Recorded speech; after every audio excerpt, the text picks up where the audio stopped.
won't do. Goodness gracious, I'm no chump, I just get off the camel's hump.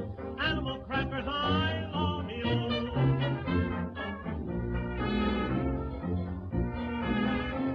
I went to the animal hair, the birds and the beasts were there. The old baboon by the light of the moon was combing his auburn hair. And the monkey, he got drunk and sat on the elephant's trunk. The elephant sneezed and fell on his knees, and that was the end of the monk.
AEW is coming at you in full swing.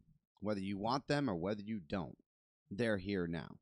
The question is, will they be one of those fly by your seat of your pants and leave as quickly as they abruptly came in? Or are they going to be the one to finally take down the Titan known as the WWE? We hit that, and we come at you with everything else besides that coming live on the Loki and Jabroni Show.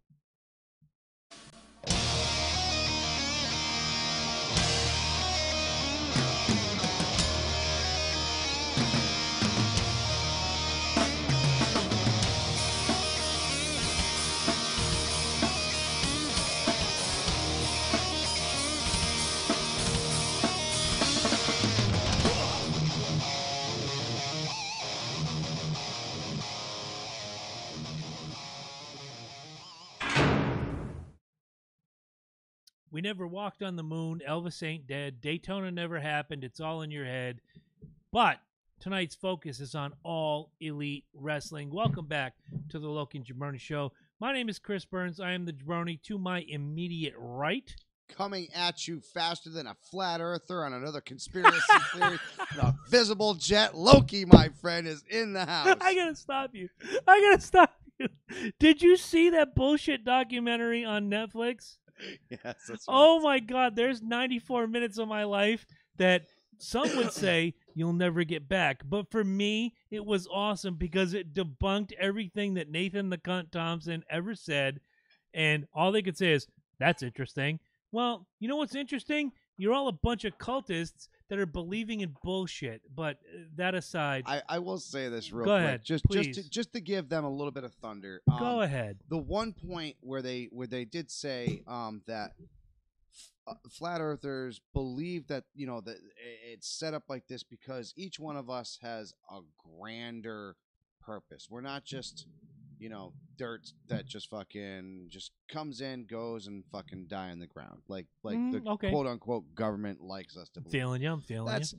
But that hits my whole heartstrings with the whole frickin' whole MDK and the whole frickin' the mind control bullshit. So that hits me here in that feel section. So you pulled on my heartstrings from that area, but the rest of it I still I can't. You know what the best part was is that not only did Kunthan Bitchson, former guest Nathan Thompson, for those uninitiated, Mark Sargent, who was one of the most prolific flat earth believers, etc.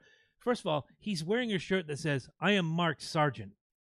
At what point in 4 years have we ever gone out wearing a shirt that says, "I am Mike Smith of the Loki and Jabroni Show," or "I am Chris Burns," or... Well, it's like the people that get their names tattooed on their backs. Well, yeah, I get that. We know or the ones that put the stickers on their car that say Honda. Like, yeah I know that's a Honda. Yeah, look, there it is. There's the silver emblem. The Honda, thank you.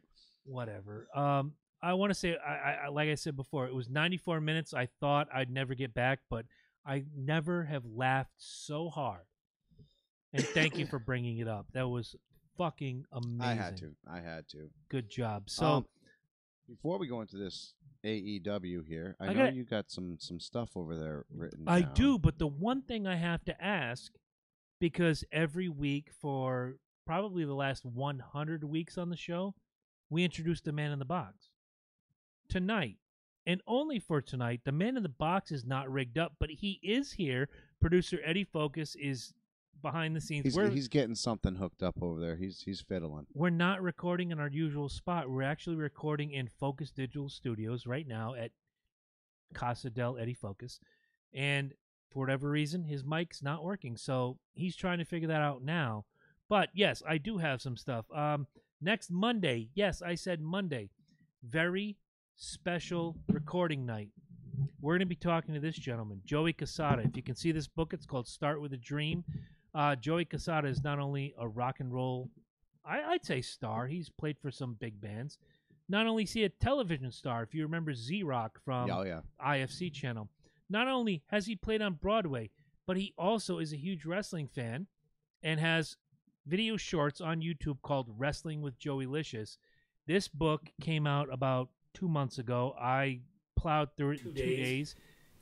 Reached out to Joey, and he's going to be here Monday night.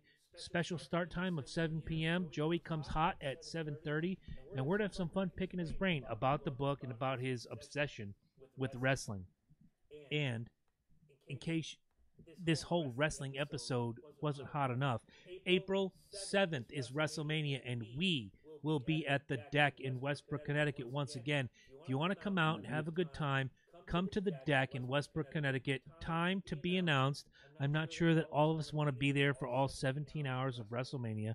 I know it goes like forever now. Oh, no, it does. We had it at my house last year, and we were there from like 8 a.m. until 4 in the morning. Yeah. No, it was definitely crazy. But no, we're going to try to get there early afternoon, just get everything set up, obviously. I mean, the main events don't really start running until 6, right? I'm just happy doing the main card, which is about 4.5, 5 hours. Yeah, absolutely. I have no problem. So that's the deal. And they're going to have wing specials. They're going to have drink specials. They're going to have everything you want. We'll be at the Deck. And in case you missed it in the last couple episodes, and if you're a first-time listener, this is good for you. I usually do the trivia contest. No more, kids. I'm sitting out there with you. I'm going to defend the World Heavyweight Trivia Championship, and this man is going to give the questions. 10 questions, 1 bonus. Oh, 1 bonus? 1 bonus. I always gave 2, but no, it's your game now. It is my trivia. $20 if you give me the answers right now. You won't need them. Okay, that's what you said. I won't need them. You won't need them. I'm going to go through on my WWE Network, which you can get from lokiandjabroni.com/wrestling. I'm going to go through all the WrestleManias 1 through 34 we're at now. Mm-hmm. If I'm doing my math right, yeah. I'm going to watch each WrestleMania between now and April 7. I'm going to get all my info down. I want to know. If you say, who faced the Warlord at WrestleMania 7, I want to know. British Bulldog. Boom. I want to know. I want to be there. Questions? Well, that's usually what we do. SummerSlam, we gave SummerSlam questions. You know, WrestleMania questions. You want to do WWE trivia? We have to change the rules now. Because the belt, which is not yet made, but I'm going to get one of those toy gimmicks and put WrestleMania Trivia Champion on it.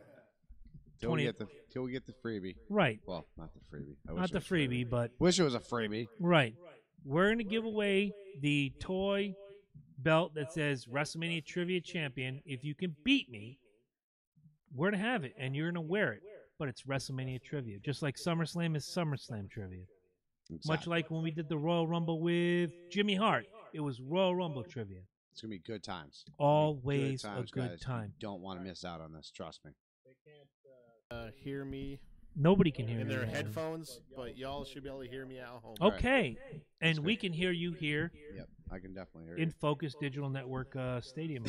So this is the part where we go, what's on our mind? Who wants to start? Well, I'll start real quick because mine's pretty quick, and in the off chance that perhaps any of our Connecticut legislation could perhaps be listening, which I doubt because they're fucking morons. They're busy watching just a fucking little, Dr. little Phil thought right out now. here, idea out here for you guys. I understand that you want to tax some stupid ass shit, and hey, you want to put a 25 deposit on liquor bottles and stuff. That's cool. Yeah, go with yours. I'm just saying you have a very small window, to get this whole legalization of marijuana going. Now, I've done some numbers, did a little crunching for y'all. It seems like you could be probably making about 160 million bucks in revenue. Not too shabby, right? Not at all. Not too shabby. But here's a little bit of incentive for you jackasses.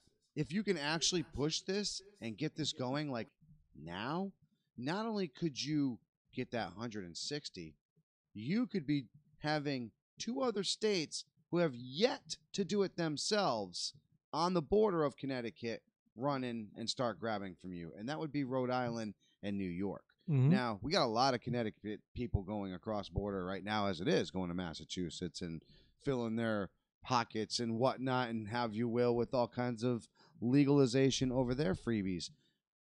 What makes you think that anybody from Rhode Island and from for driving up to Massachusetts to get some of this stuff? I mean, so the trip would be shorter. So when do we make broccoli illegal? Because broccoli is of the earth. Yeah, well, broccoli. Kale is from the earth. Broccoli doesn't make you go to work and do things. If you want to buy broccoli, it certainly does. I guess it kind of does. But even if you don't smoke it, even if it's not something that you're interested in, look, hey, if you want to pay fucking tolls, by all means, pay tolls. This is a way that people are going to buy this. They're going to buy it anyways. They're going to buy it from Massachusetts or they're going to buy it from somewhere else. If they buy it from us, we're making money off of it, Connecticut. Mm-hmm. It's that fucking simple. But Stop trying to tax stupid as shit. Syntax he's talking about. Oh, the yeah. syntax. Yeah, I fucking love that shit, man. He's a fucking great idea. Is that not the fucking so stupidest thing ever? Syntax is essentially telling you how he wants you to live. So if you live my way or get you taxed. vape, it's gonna be what they're increasing. If you it drink by, Coca-Cola. oh well, they're saying soda is gonna be like a 70% increase. Oh Jesus! But I mean, Philly, that happened with Philly. Philadelphia, they did that not so long ago. They had like a soda ban or some shit like that where they added it was like literally 12 Yeah. Yeah, there you go. So you can't even get like the big sodas over there, but like Philly actually raised the price and people were going outside of Philly to go get sodas. Of course. You know what, dude? It doesn't matter if it's weed. It doesn't matter if it's alcohol. It doesn't matter if it's moonshine or soda. People will go elsewhere to get it. The point is you're going to sit there and tax this thing. The only thing that you're going to fucking be getting are lazy motherfuckers. The people that don't, who are like, I mean, I'll tell you what, man. I like my soda every once in a while. Sure. But I am not going to turn around and spend no fucking $5 for a fucking bottle of a 24 fucking or whatever the hell this is now. What is this? Right. Like That's a 16. 16. Yeah, there you go. 16.9 ounce. That'd be a $5 fucking bottle of soda for me to enjoy it. Fuck you, man. That'll be the go day. Fuck yourself. That'll be the fucking day. This is the best way to do it, and I don't understand why it is becoming such a big deal right now. It's already legal as far as the medical marijuana. I mean, I'm telling you right now, Rhode Island is on the edge. And New York, if they pull it off, now you're losing any chance you could have had of having these guys coming up and doing it. But hey, we're just taxpayers. The fuck do we know? You happen to see the picture of, and I'm sure he lives in a state where it's legal, but Billy Ray Cyrus and his weed safe. You were just telling me about this. I wanted to make sure I asked you on the air. His wife is standing in front of it. It's easily a good 8 inches above her head, a weed safe. First of all, I'm glad he's got a safe. That's smart. They didn't get it last week. That's a stash that they've been building and building and building. I'm sure it's humidor qualified schnabitz. That's a whatever. stash that the couple there, the mayor and the that they got arrested Yeah. for. That's what they got arrested for in a state that it wasn't legal. Right. However, of course. Look at Eddie's pouring himself an effing drink featuring effing vodka. Not yet a sponsor, which is strange. That would be he doesn't want anything on the 25 screen. 25-cent bottle deposit. Right. And 40% syntax, you dirty bastard. There you go. He's got this big safe. It wasn't called last week. This is years of weed. Probably not. I would probably say about 6 months worth. If his daughter's paying for it, maybe. No, but even if he's growing it himself, like, because you got to also remember, if it's legal, if it becomes legal, that means you can grow it as well. Mm-hmm. That means it becomes legal to actually grow it. You can't. I know there's a certain, like, you can't have it within a school. So if you live next to a school and you want to fucking grow, you better move, motherfucker. But there's different aspects to it that open up new doors. You know what I'm saying? The other thing is he's talking. His big thing is, they don't want to legalize it right now because of the edibles, or they're going to legalize it, but they're not going to do the edibles. Motherfucker, there is no one or the other. No, it's everything or nothing, and this is the reason why Connecticut can't get their heads out of their asses and decide what they're going to do moving forward. They'd rather tax the shit out of us to the point where everything's impoverished, and we're all going to either have to move or live in a social state. I have a person that just blew me up on Facebook that said that she recently left Montville. What was that in 90? Oh, 92? I left in 92 or whatever. And whatever. I just got rid of my house, and I have stainless steel appliances. It sounded like fucking bullshit. Horseshit. I did the same thing in 2008, and it brought me right back here. Anyway, just listen. The 50 states, whatever states haven't legalized it, just fucking legalize weed, tax it. I know that's against Eddie's religion, but listen. Look at Colorado, look at California, and look at the revenue it has created, and then tell me again how tolls in Connecticut are going to be the savior. You're fucking stupid. Colorado actually gave money back. Yes. They literally sent everybody a check. Mm-hmm. A small check. I think it was like a couple $100, but they had so much extra fucking money. They were like, here. Stimulate the economy. Here's $150. Go take your family out for dinner or something. Ed's got something to say. My thing with taxing it and everything is, if they're going to legalize it, I'd rather be something that benefits the people, not the government. Yeah, no shit. That's what it should be. Because government getting money is like that brother-in-law that keeps coming by with his latest schemes. Says, hey, just give me $500 more. Yeah. This time it's going to work, I promise. And you have 3 of his fucking beat down fucking shit in your garage. Barely selling one on eBay. Let me do something I rarely ever do. Let me play devil's advocate for a minute. Yes, he doesn't even have the graphic. He's eating pizza. It's all good. If Connecticut legalizes weed, they tax it. Everything comes in, and we make the windfall that the state of Colorado makes. No, there's no more tolls. There's no sin tax. There's nothing. People are going to be coming out in droves, hand over fist, buying their legal weed. All of a sudden, all of the financial woes are gone. My opinion, and I'm entitled to it. Eddie, go. Yeah, but are they? Did you see the $106 million that the legal weed taxation gave to the state of Colorado? What could this state do with $106 million? Fix the roads, no tolls, etc., so forth? $160 million. Understood. $160 million if Connecticut does it. Understood. But that's one thing. Watch out for that. One thing that generates $106 million of revenue, how much could that help out the state that we live in? God, yes.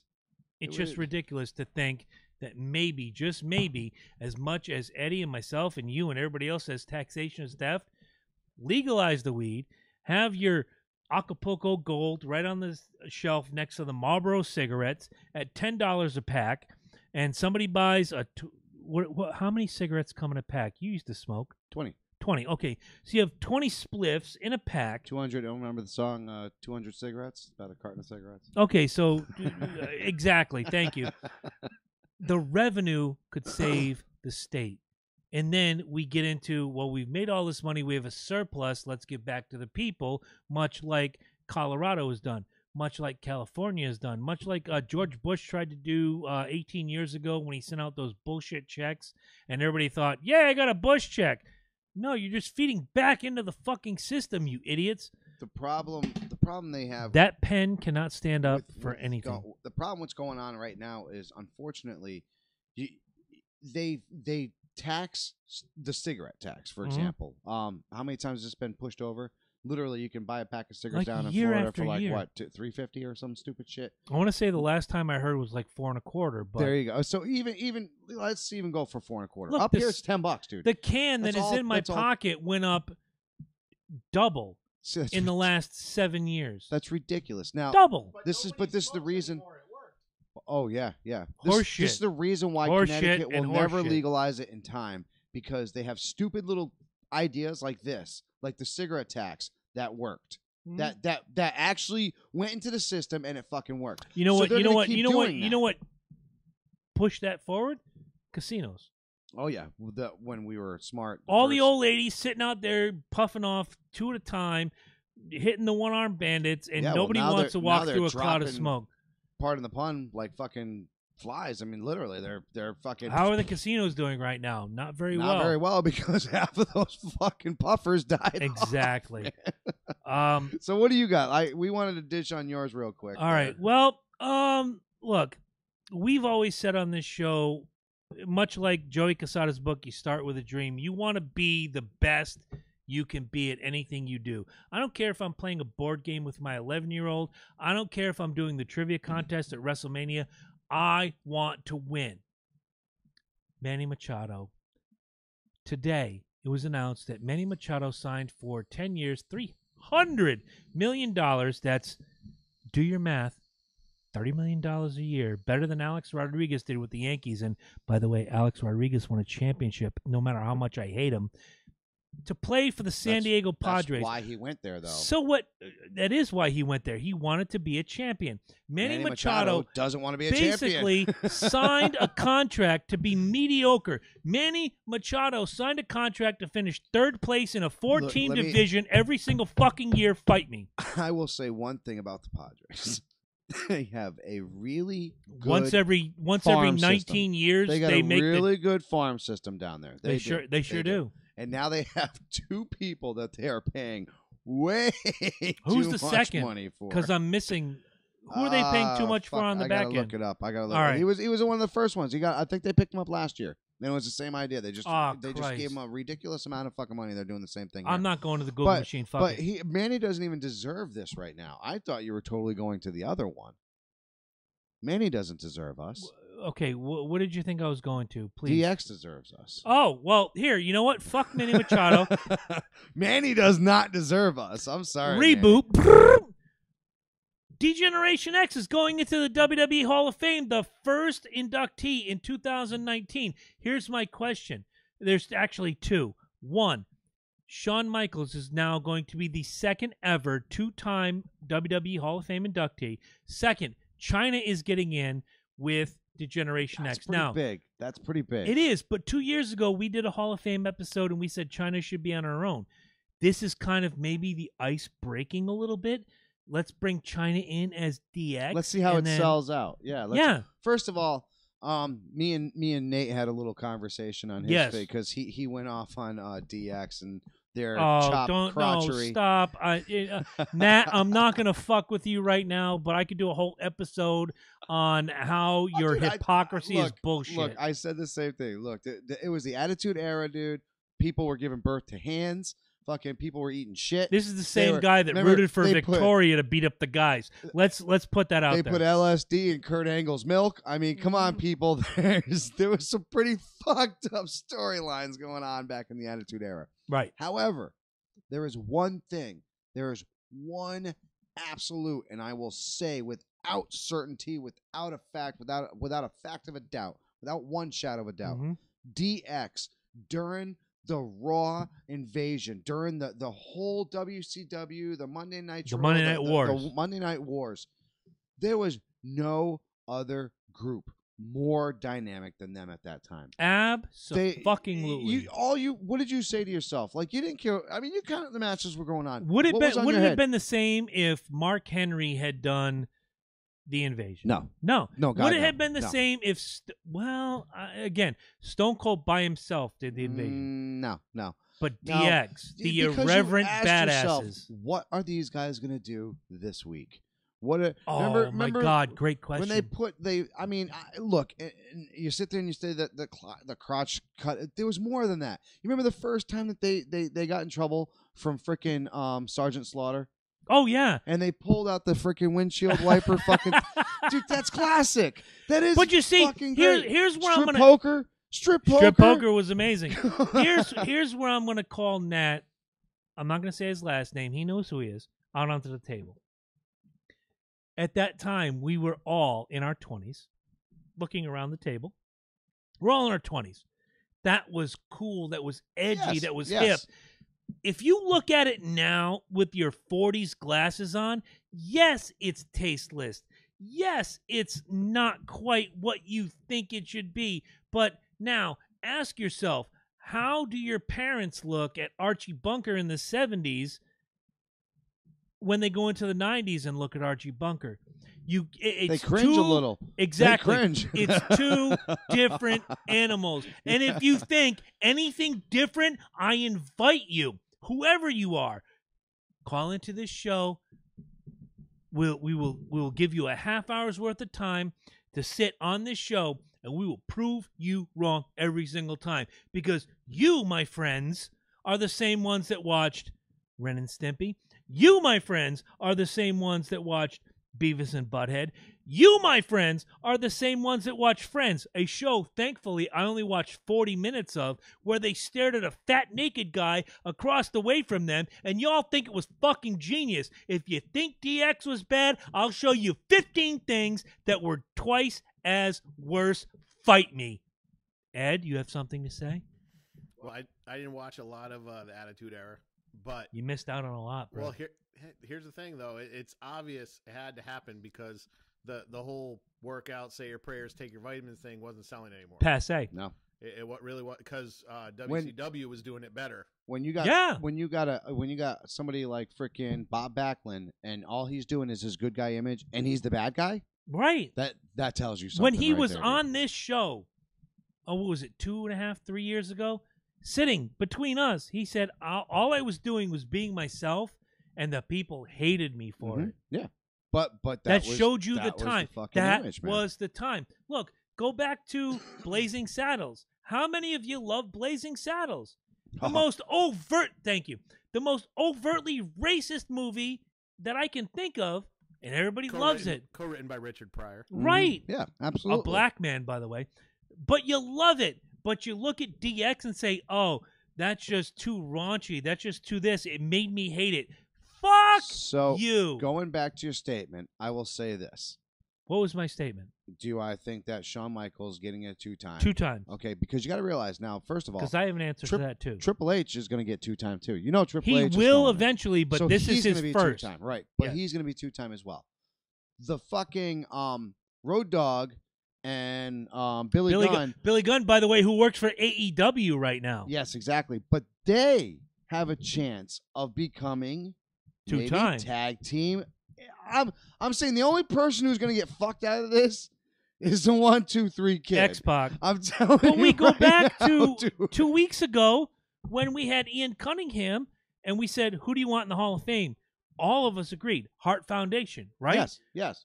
Bret Hart's already in. Yeah. We're fucking Jim Neidhart second because the Hart Foundation, the team, and I'm not saying Brian Pillman, Bulldog, and Owen don't deserve it because they all do, but the original team should be in. Hart and Jim the Anvil Neidhart.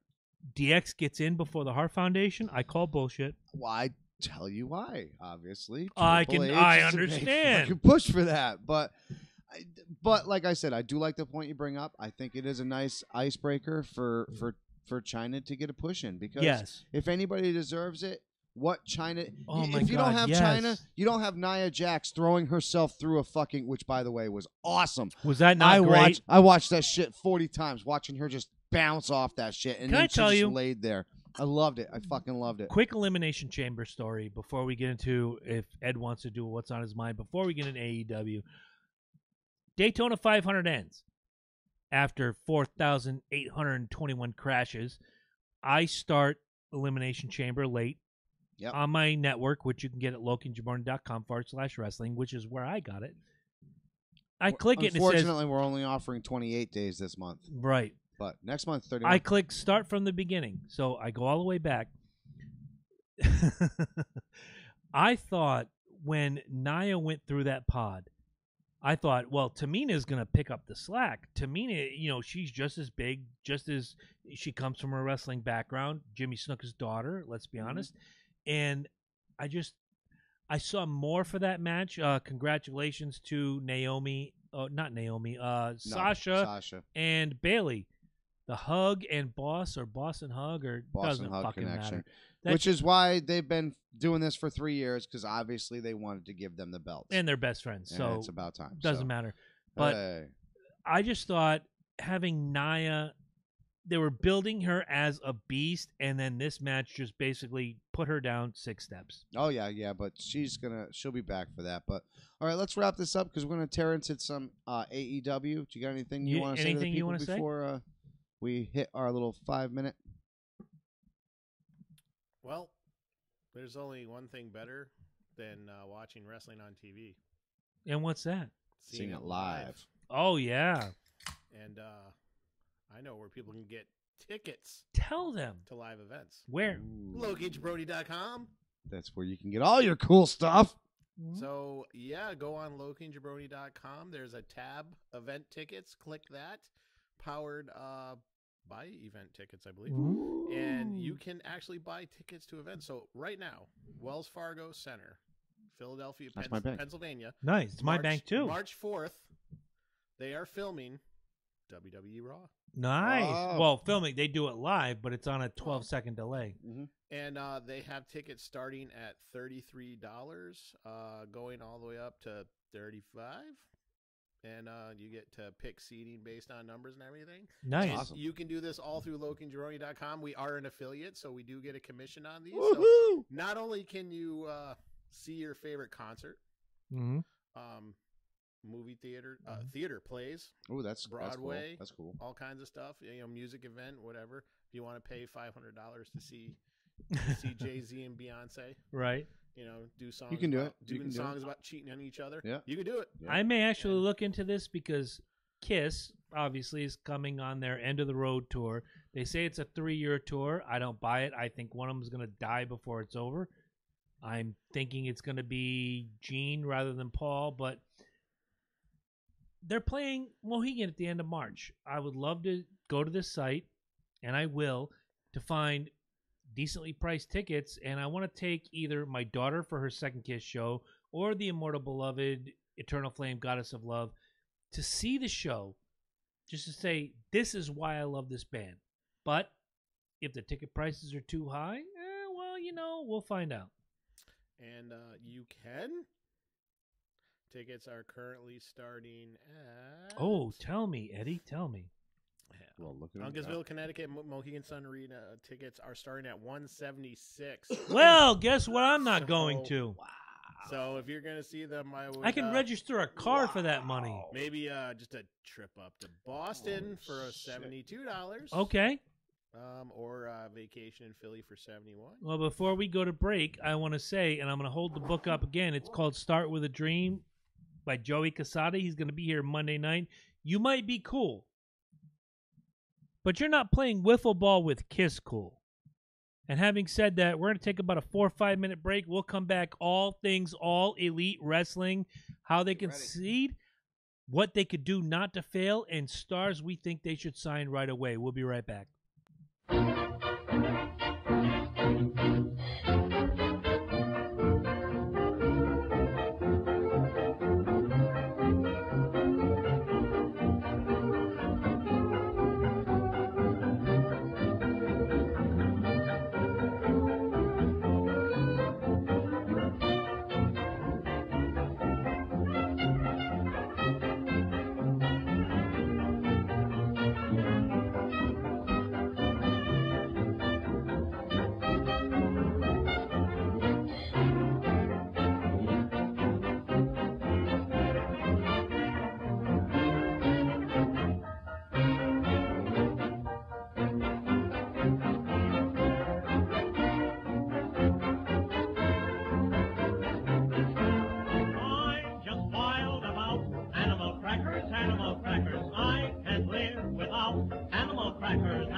day.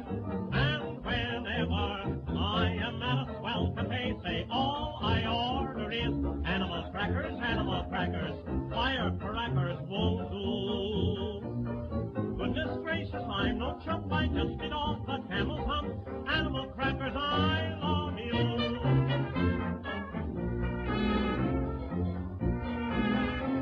I went to the animal fair, the birds and the beasts were there.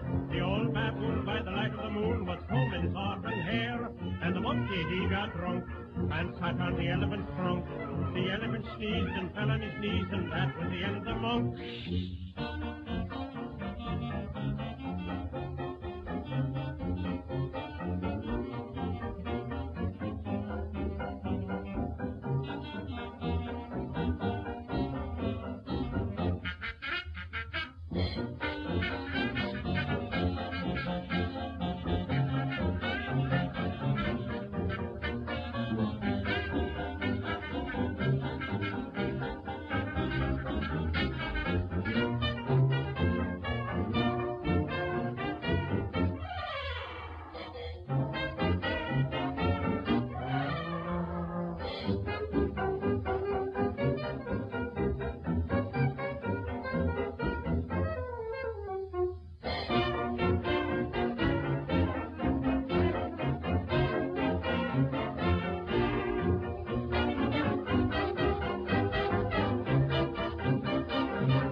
And sat on the elephant's trunk. The elephant sneezed and fell on his knees, and that was the end of the monk.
animal hair. The birds and the beasts were there. The old baboon by the light of the moon was combing soft and hair. And the monkey... And welcome back, everybody. We're done stuffing our face with some awesome Domino's pizza. I'm not done. I'm just gonna keep going. We use the term awesome lightly. Sometimes real lightly. Mm-hmm. Well, that and I've been smoking since I got here. So, all right. So we are going to break down, in case you guys have been under a rock or just don't give a shit about wrestling, which is fine. I mean, you could not give a shit about wrestling, which you might want to probably go watch another show because the rest of the show is going to be about wrestling. Anyways, AEW, All Elite Wrestling, is a wrestling organization founded by Cody Rhodes and Tony Khan, who is the son of the owner of the Jacksonville Jaguars, and they are just open book right now. Didn't the Jacksonville totally off subject, but didn't Jacksonville Jaguars owner also just recently save the AAF? No, that was the owner of the Carolina Hurricanes of the NHL. Yes, you're right. Okay, yes, you're absolutely right. Man, those guys just got money to fucking because he paid for their week. Hey, you know what? Not to stick a knife in your back, but the Carolina Hurricanes are the former Hartford Whalers. They moved to Carolina. They have a fan base. They win a cup. They have enough money that year, yes, but they've been contenders ever since. But they have enough money now. Here's $200 million. Go save your ass. Pay for all your people. If they were in Hartford, they'd be like, "Here's $40. Here's what we can do for you." Don't tell me the Whalers are still relevant. You rotten green and white fuck. Dogs. That's not for you. That's for others. Don't tell me the Whalers are relevant, you rat bastard.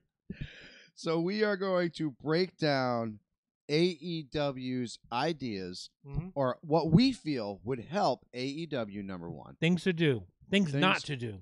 And then 3 or 4 people that we feel you should steal. Thankfully, I have from a pen. Other wrestling organizations. I might have a 4th. So we're going to go with things that we feel AEW needs to do to succeed. Okay. And to beat this behemoth known as the WWE. Maybe not beat, but compete. Wouldn't compete be better? Compete, yeah, but see, it's already been done. I really feel like WCW more than competed. I think they killed themselves. WCW is the exception to the rule because then you have Ring of Honor, Impact Wrestling, these other promotions that have fallen short. Oh, God. Yeah, exactly. So, let's go with this. Okay. I'll start it off. And I think this is a shoo-in. I think with as hot as it has been lately, you'd be a moron to pass up on it. You need a solid woman's division. Amazing. I Good mean, call. without a shadow of a doubt, I mean, the last decade has thrown out some of the most incredible talent. I mean, and some of the talent blows some of the men away. I mean, away. When it used to just be like this little, throw the girls in bikinis and throw them out there for this Sunny and remember the Sunny and Sable wrestling? What? And then, they had a bikini contest at one point. Yeah, it's just embarrassing. You know what I'm saying? Yeah. It was nothing. But look where they are now. You literally have it was the objectification. Hug. I mean, right? They're just incredible. So they had the whole women's pay-per-view not too long ago, and it kicked the shit out of everything in 2018. It really did. So as hot as the women's division is doing in the WWE, you'd be a fool not to follow suit in that. And some of the names that I've seen on their women's division, starting with Asia Kong, who is 48 years old, but is one of the top women wrestlers of the last 20 years, they have nowhere to go but up. Yeah, exactly. What do you got?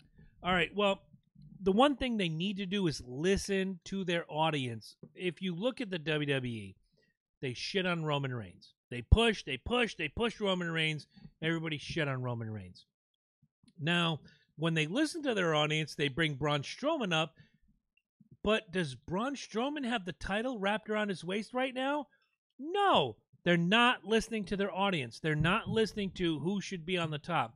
Go back to Finn Balor, who, when we first started this podcast, on his first pay-per-view, won the Universal Championship. Separated his shoulder. He's out 6 months. He has to give up the title. Where is he now? Just this past Sunday, wins the Intercontinental Championship. Yeah. Oh, that's great.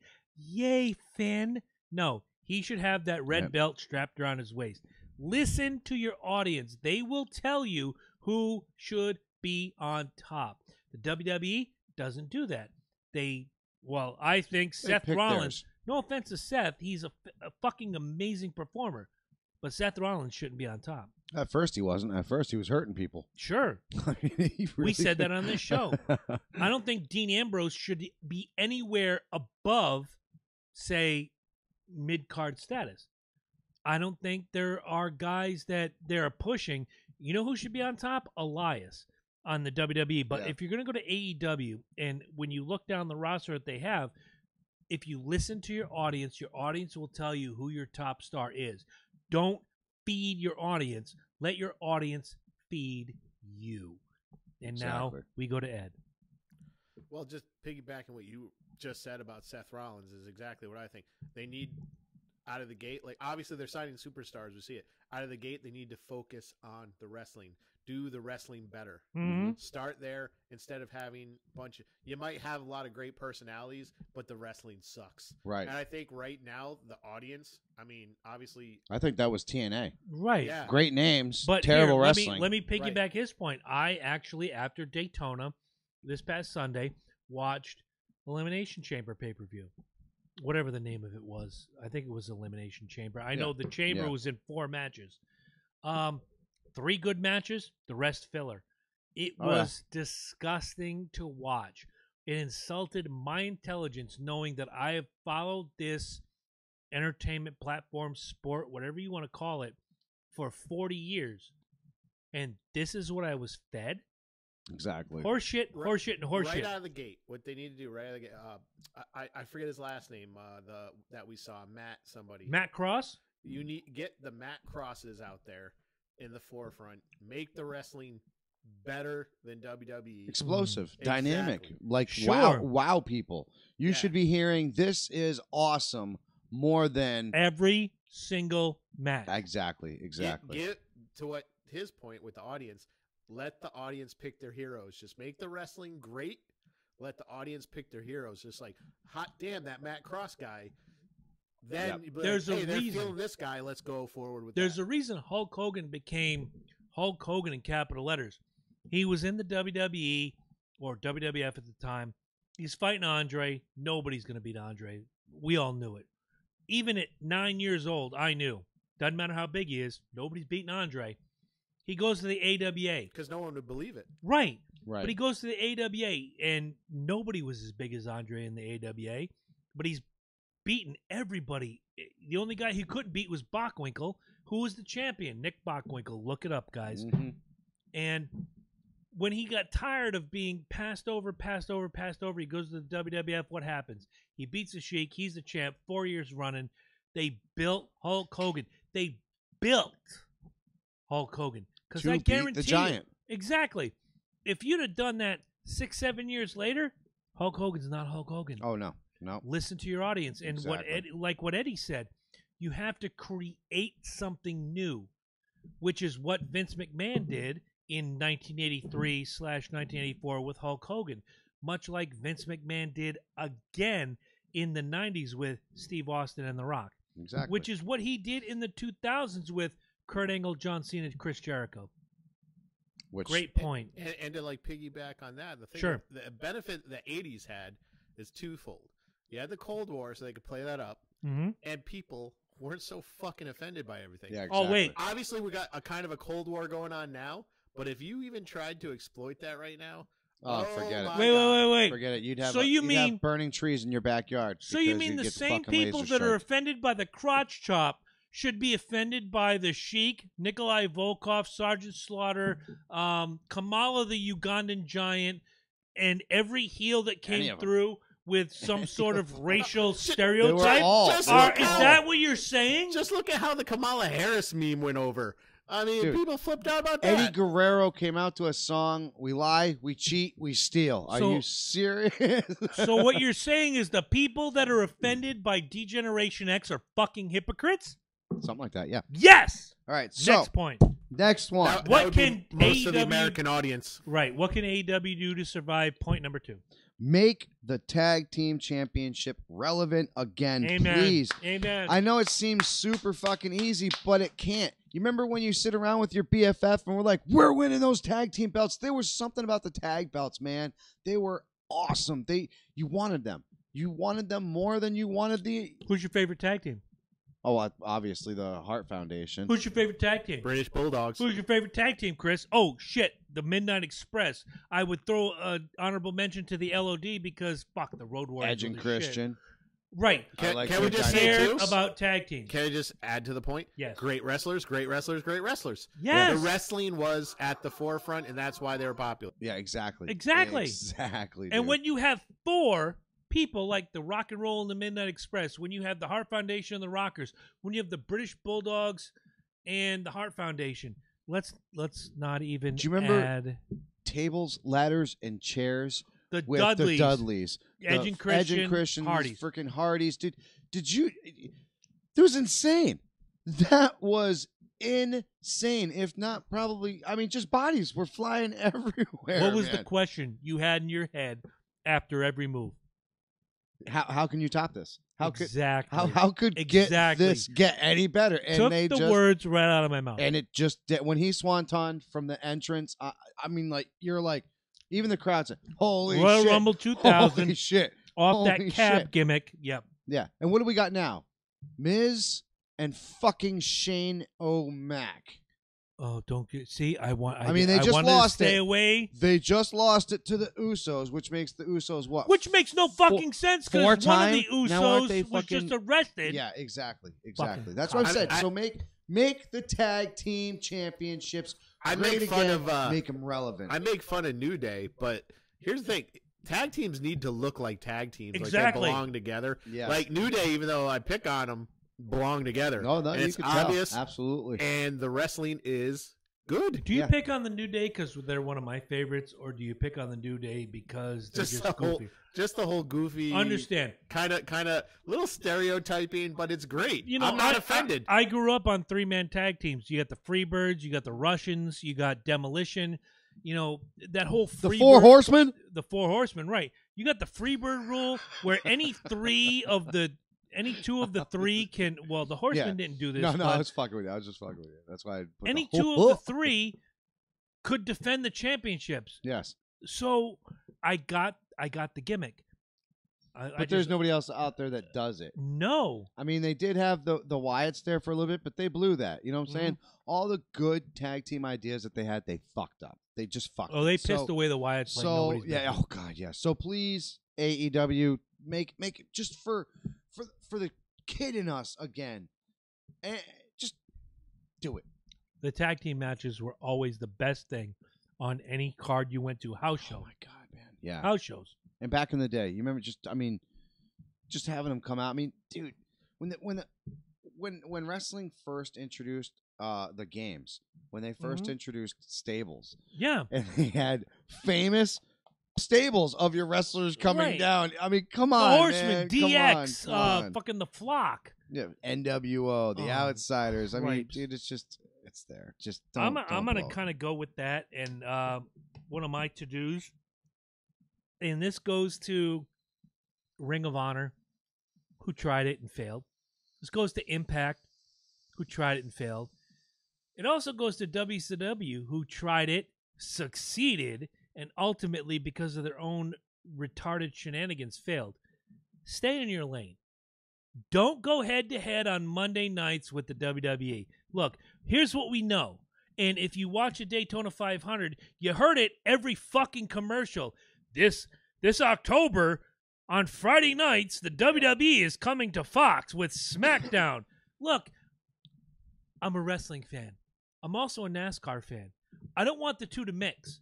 I don't. But like when the I'm Fox sitting move. down watching 40 cars hurtling around at 200 miles an hour and I'm trying to focus on that, I do not want to hear about the WWE. But that's beside the point. Fox is paying $2 billion for the WWE. I don't like the move, man. I don't like the move I don't either. like it at all. Monday and Tuesday is great. Then you have a whole week to decompress yourself. Yeah. Now you have Monday, Friday, and every pay-per-view is on a Sunday. Yeah. So for AEW, I say stay in your lane.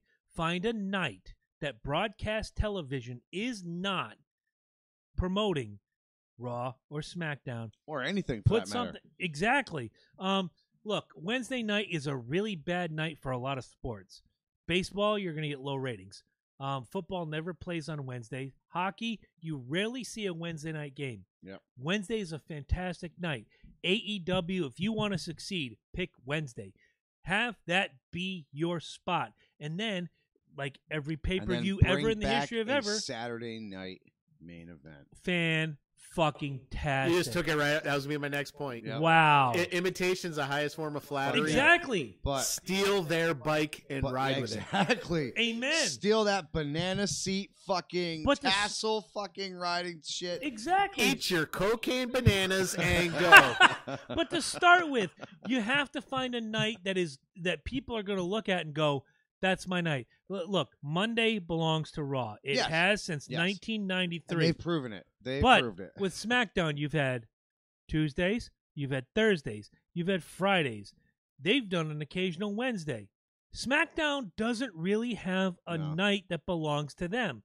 AEW needs to find a night, and I'm just throwing Wednesday out. No, I like Wednesday. Find a night that's yours. Stay in your lane. Find a night that belongs to you. Build your audience, and that's going to make everything go your way. Absolutely. I agree 110%. All right, Eddie's next, and he's No, I mean, you got to go with what works, but at the same time, you got to go with a little bit like a little risk, because without risk there isn't no super when reward. You say that, the risk is, do you go on broadcast television, which I think the Khan family is willing to dole out the money and go on broadcast television, or do you go streaming? The problem with streaming is Lucha Underground tried that, but they filmed everything and then they went, much like if you're watching Making a Murderer or if you're watching Glow, everything's right there for you. You can binge on it in 3 weeks and go, oh shit. Where's my wrestling now? Well, let me piggyback on that. Sure. I think a good move for them would be to do what NFL did with some of their games, what NBA is doing with some of their games. Get a streaming package with Amazon Prime. Yes. Yeah. Or I've watched Falcons game that way. For at least the first few years, don't focus on pay-per-views, okay? Because you're going to go head-to-head with WWE with that. Do something with, say, YouTube.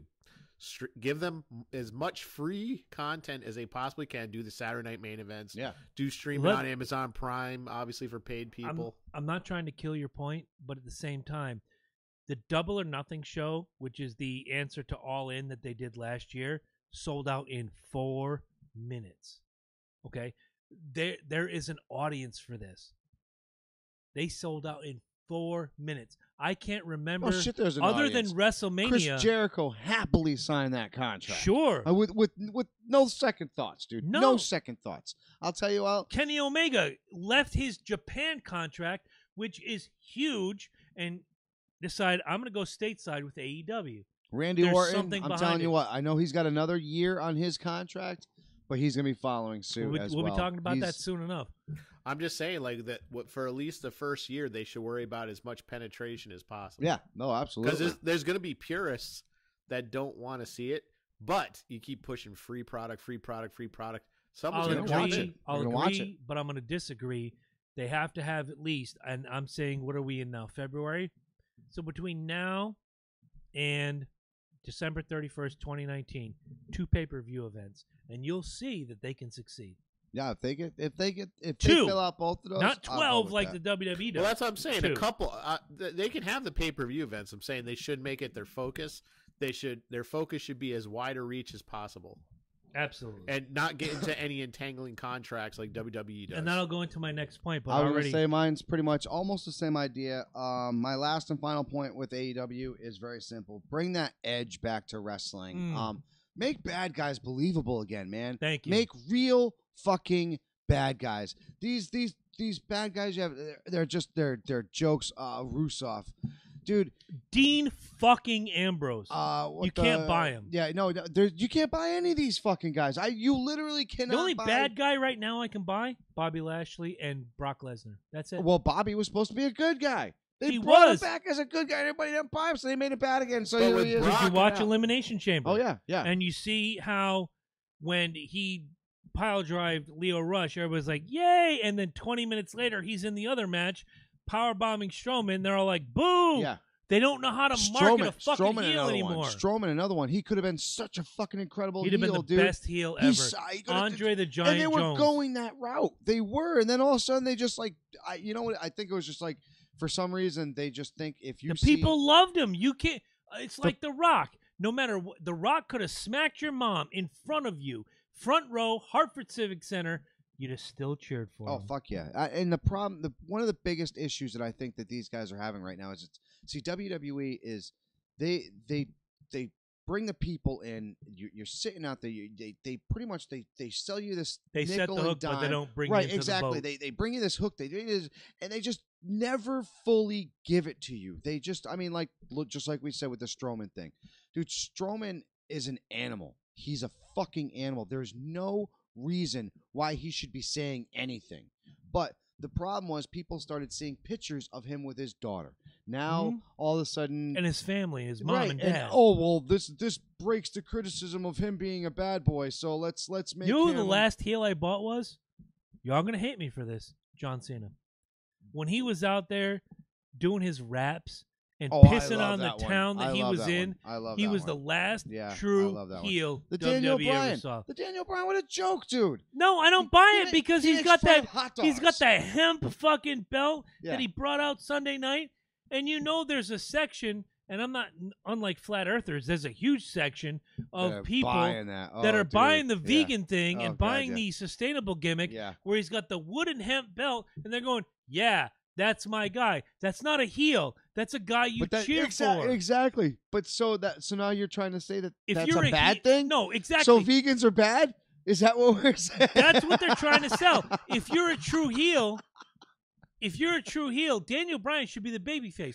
Yes. If you're a true heel, you're AJ Styles. And I hate to say this because I know AJ Styles is one of those guys, not to bring religion into it, AJ but is he's just a good guy.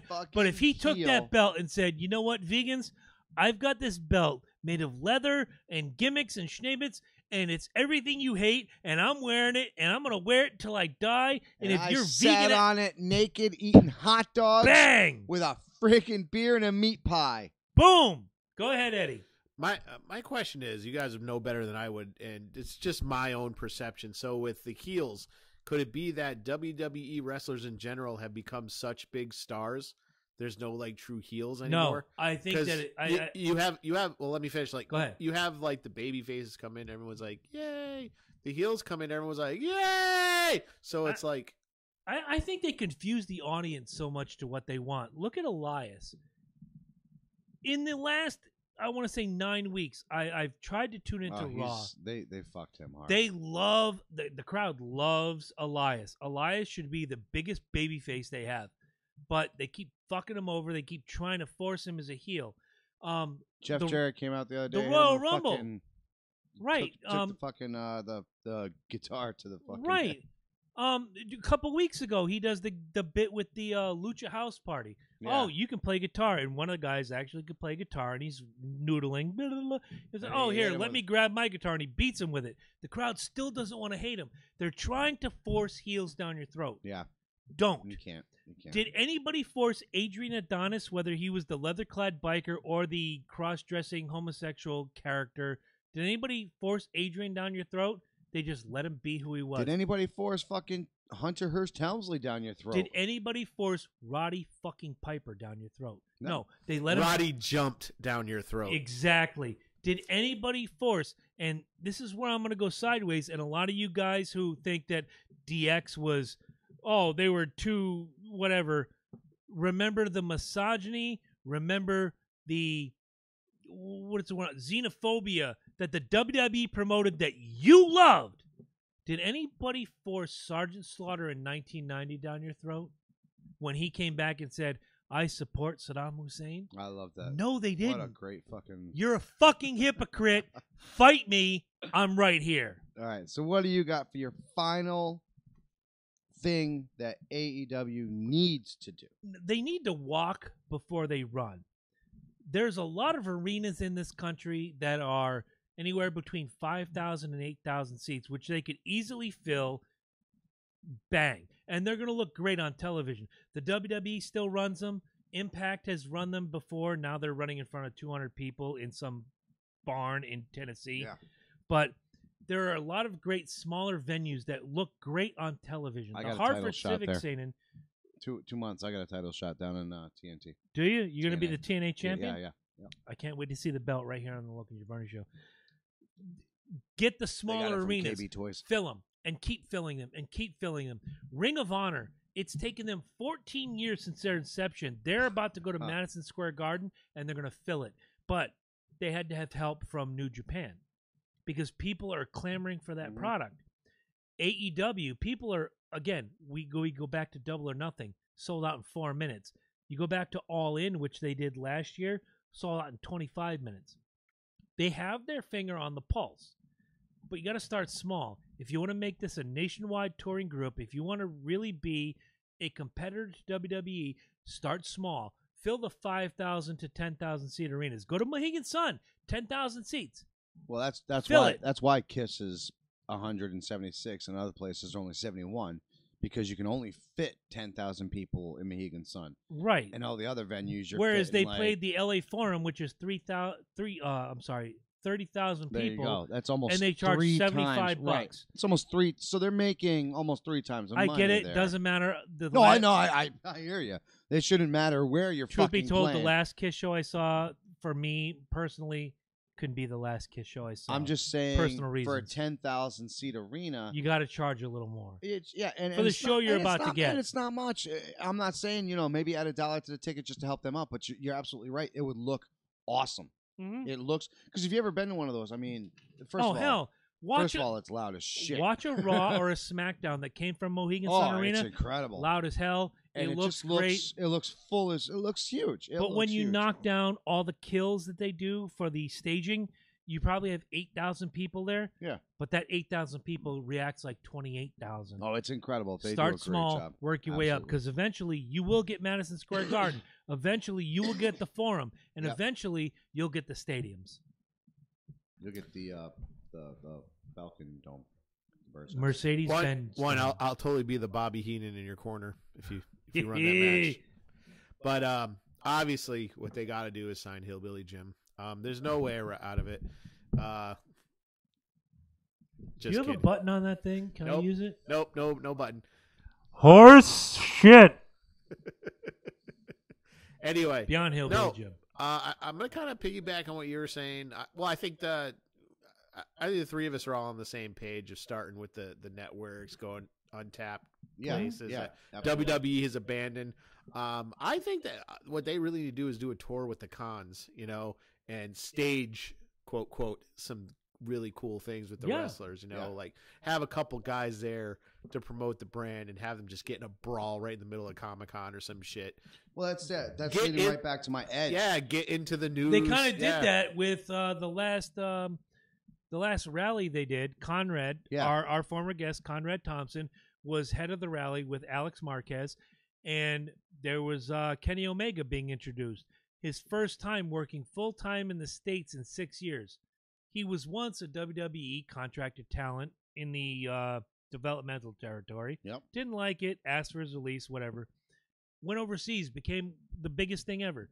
Now, he's coming back to the States for AEW. What happens at the rally? Jericho jumps him. Beautiful. Oh, and if you've never watched Jericho versus Omega from the Tokyo Dome, go to your YouTube and watch it. Are you kidding me? They were screaming this was awesome from the streets, man. Look, I'm not a big fan of watching shit on my phone, but I watched all 27 minutes of that match on my phone, and I was mesmerized. Best match I've seen in 5 years. If they really wanted to kick it up and really put the screws of WWE, like if they really want to issue a challenge, what they should do is they should get up on stage and they should give like Owen Hart a Hall of Fame award. Ooh, wow. Big question here though. Does that sully the? I don't know. I don't know if you do it. That's you want to talk about being. Remember you talked. Well, I Billy told you Gunn earlier. works for AEW and he's going into the Hall of Fame this year. Does that kind of sully the waters? I was going to say that the thing that you know, when I was telling you it's risk over reward, and you give me that look like, whoa, I don't. That's a really big risk right there. That's a big risk right there. The first member of the AEW Hall of Fame is Owen Hart. You're gonna ruffle a lot of feathers. Don't get me wrong. I know you can piss some people off, but you can scale it down. So get Bret Hart in on a manager roster. And have him be like, motherfucker. He is. Yeah, he is. He is. I'm sorry. Now you're finally seeing it. No, I love the guy. Hold on. I love the wrestler Bret Hart. I know you do. The person, the character Bret Hart you love, Bret is Hart. a fucking piece of shit, dude. I mean, right? Hulk Hogan has a 10-inch penis. Terry Bollea doesn't. All right, so now we go to the... I'm sorry, just let me finish real quick. Like, you could have him do little things, like he's training his wrestlers, and you have him say things like, all right, son, I'm going to teach you how to avoid a screw job. Like, just say fucking shit like that, dude. You know, just little things. It's just enough to get under McMahon's skin. Little Easter eggs. Christ. Little Easter eggs, man. As a result, the wrestling gets better everywhere. I'll buy it. So now we go to what they have to do to avoid becoming the next things WCW, they do not want ECW. To do. Let's throw Impact in there because Impact. Keep Bischoff the fuck away from it. I don't know about that. No, keep him the fuck away. Bischoff was amazing. Russo was the one that killed it. What does AEW not do to avoid WCW, ECW, Impact? All right. So one of the biggest things I feel WCW's biggest downfall was they had the beast on its back. It was reeling. And what do? They insulted it. They sat there and made jokes about Mick Foley being the fuck. Oh, if you want to watch Mick Foley become champion, you go ahead and change the channel. But if you want to watch real wrestling, you keep it right here. And not only did they fuck themselves hardcore, they just fucking lost so many watchers from insulting Mick Foley. Sure. That night. Do you remember the number? Oh, yeah, 600,000 people. One fucking night. In one segment. So what you need to do is, unlike WCW, when you have that beast down, you go for the kill. Mm-hmm. You drive that knife through, because I'll tell you what, we could have been looking at Vince McMahon selling WWF at the time, or WWE. I was still, the WWF at the time. WWF, changing it over. We could have been watching McMahon sadly sell this. And what we could have right now would be WCW. Think about that. Absolutely. And to your point, I think what WCW tried to do is what I'm telling AEW not to do. Don't try to out Vince. Yeah. You have a show. You have some fantastic talent. If you look at the AEW roster, Kenny Omega, Chris Jericho, Sonny Kiss, there's so not to mention the females. You have so many great pieces of talent on your roster. Build on that. Don't try to out Vince McMahon. That's what he's already doing it to himself. When Bischoff rose to power in WCW, he did it partially on what WCW had already built. But he also did it on the backs of Hulk Hogan and Randy Savage. Yes. Let's be honest. Yes. But go ahead. He was a fan himself. Don't put all your eggs in one basket. Don't put everything into a single wrestler. Exactly. Right. But you also remember Eric Bischoff was a fan himself. He understood how wrestling works. Sure. He wanted it to go a certain way. But he did it with multiple characters. Yes. But at some point, they lost that, and it went all NWO that was all the time. Fucking writers. We had NWO Blue, NWO Red, NWO White and Black, NWO Plaid, NWO Plaid, LWO, the MWO, the BWO. Hulk Hogan's narcissism. The OWN. I don't buy that. I don't buy that. I will buy that Eric Bischoff saw what he was doing. I think it was and both then of them. it just became. I think it was both of them, dude. I agree. I think what happens obviously is there has to be muscle. The ball started to roll. I think like I said, I think what happens is when you get, say, just like this cash cow, you know what I'm saying, and it's just like one day you just kind of reach at the cash cow and you take an amount that you've never taken before.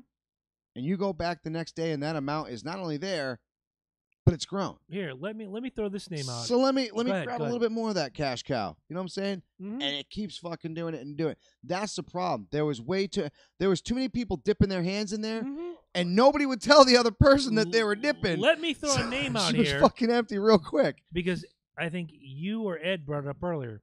Kiss. In the 70s, they're the hugest thing in the world. Well, we can make a disco album, make it work. And then, well, that didn't work. Let's make a pop album. We're going to make it work. That didn't work. Well, let's make a concept album. That didn't work. And when they finally came back with a heavy metal album, nobody gave a shit. Then they took off the paint and people started to give a shit again. And 10 years later, what happened? The paint goes back on. They're the biggest thing since sliced bread. And they've been doing it since 96 to this day, 23 years later. You can't forget where you came from. Mm-hmm. And that's what WCW did, and that's what I'm hoping AEW doesn't do. Just stay in your lane. Don't try to out Vince McMahon. Unless you're Queen, in which case you can put out a disco record. Right, Yes. and it becomes a Junkyard Dogs theme song. All right. Well, that was my point. Don't try to out Vince McMahon. Eddie, you're next. I thought we were just doing 3 points. Yeah, 3 to do and 3 not to do. Oh, what not to do? Yeah, what not to do? Uh, Don't sign Hillbilly Jim. Next, Mike, you're up. Okay, Ed, go ahead. What not to do? Honestly, I mean, you guys might like this. Don't go crazy with all these different like shows, like the Raw and the NXT and all that stuff. Drives me up the fucking wall. I'll give you that, but at the same time, that's network. That's Trying to get to different subscriber. people. Yeah, you know, I have Mondays off, so I watch NXT UK. I don't often watch Raw and SmackDown, and on the network, you have to wait 30 days because of licensing agreements between the networks. Yep. So if I catch Raw, great. If I catch SmackDown, fantastic. Whatever. It doesn't matter to me. But on Mondays, when I'm off, I watch NXT and NXT UK. I get my fill. Some of the best matches ever. That's a subscriber-driven network.